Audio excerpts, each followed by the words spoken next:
Harish రావుపై Congress MLC Balmuri Venkat నిప్పులు చెరిగారు. హరీష్ రావు మతిస్థిమితం కోల్పోయి మాట్లాడుతున్నారని, అసలు బీఆర్ఎస్ పార్టీ రాష్ట్రంలో బతుకుతుందో లేదో తెలియక ఆయన దిక్కుతోసని స్థితిలో ఉన్నారని ఎద్దేవా చేశారు. గత 10 ఏళ్ల కాలంలో అధికారం ఉంది కదా అని అందరి ఫోన్లు ట్యాప్ చేయించిన నీచమైన చరిత్ర బీఆర్ఎస్దని మండిపడ్డారు.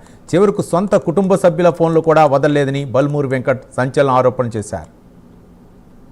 చచ్చిపోయిన బీఆర్ఎస్ పార్టీని ఏ రకంగా బతికించుకోవాలి, లేదా ఈ పార్టీ బతుకుతుందా బతకదా, భారతీయ జనతా పార్టీలో చేరనని దిక్కుతోచని స్థితిలో హరీష్ రావు మతిస్థిమితం కోల్పోయి నోటికొచ్చినట్టు మాట్లాడుతున్నట్టు చాలా స్పష్టంగా అర్థమవుతుంది.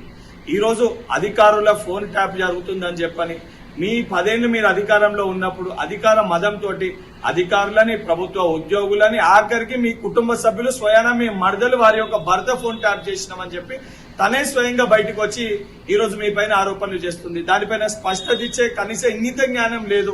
ఈ రోజు ప్రజాప్రభుత్వం మెరుగైన పరిపాలన అందించి ప్రజలకి సంక్షేమాన్ని అందిస్తుంటే జీర్ణించుకోలేక, తట్టుకోలేక విషం జిమ్మే మాటలు ఈ రోజు హరీష్ రావు మాట్లాడుతున్నావు. నోటికి వచ్చినట్టు ఇదే రకంగా మాట్లాడితే ప్రజలు ఈ మాటలన్నింటినీ గమనించే ఈ రోజు మిమ్మల్ని ప్రతిపక్షంలో కూర్చోబెట్టారు. ఇప్పటికి కూడా మీరు కొవ్వెక్కిన మాటలు ఇదే రకంగా మాట్లాడితే రేపు పొద్దున ప్రజలు గుడ్డలు